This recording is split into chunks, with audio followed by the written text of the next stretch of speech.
Through the Persian Gulf, the Sasanian Empire reached out to control the trade on the Indian Ocean. This effort brought Persians into conflict with Roman merchants who had striven to reach India from the Red Sea.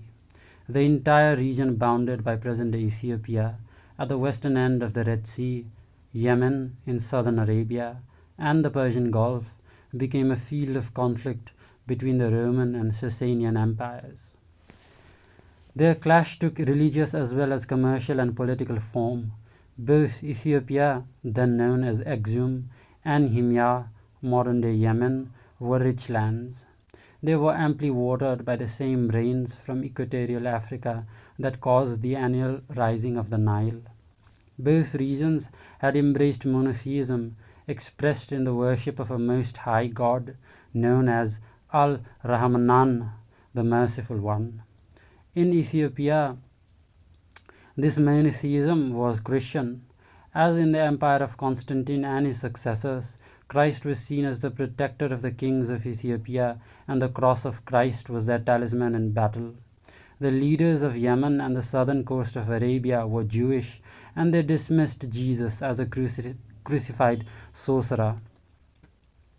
The kings of Exum occupied the African side of the southern end of the Red Sea, looking down on the sea from the foothills of the well-watered and populous mountains of Ethiopia. Their formidable warrior kingdom stretched as far as the Nile to the northwest, south into equatorial Africa, and eastward across the Red Sea to southern Arabia and Yemen. Exum's ruler, who became Christian around 340 CE, celebrated their victories on gigantic granite obelisks, larger than any known in the Roman Empire. They were monuments to a god that was very much a god of battles. Faced by the aggressive Christian kingdom of Exum, the Sasanians reached out to support the kings of Himyar, who since 380 CE had been Jewish. Thus, two monotheisms faced each other across the narrow southern opening of the Red Sea. Each was associated with a rich and aggressive kingdom.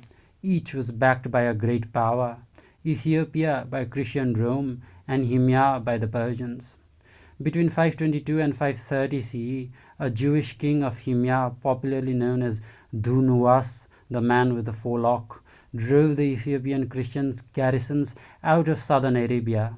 He turned churches into synagogues, just as in the Christian empire far to the north, many synagogues had been turned into churches. In 523 CE, the Christians of the oasis city of Najran were ordered to become Jewish. After all, Dhunuwas told them it was not as if he was asking them to become pagans. They simply had to worship the one God, whom Jews and Christians shared, and to agree that Jesus of Nazareth had been a mere man, for, he insisted somewhat disingenuously, all countries understand that he was a man and not a god. Those who refused to become Jews, Dhunuwas burned on pyres of brushwood piled into a deep trench. Swept by these rivalries, the Arabian Peninsula was no longer a world apart, seemingly shut off from civilization by its cruel deserts and by the nomadic lifestyle of its inhabitants. Far from it.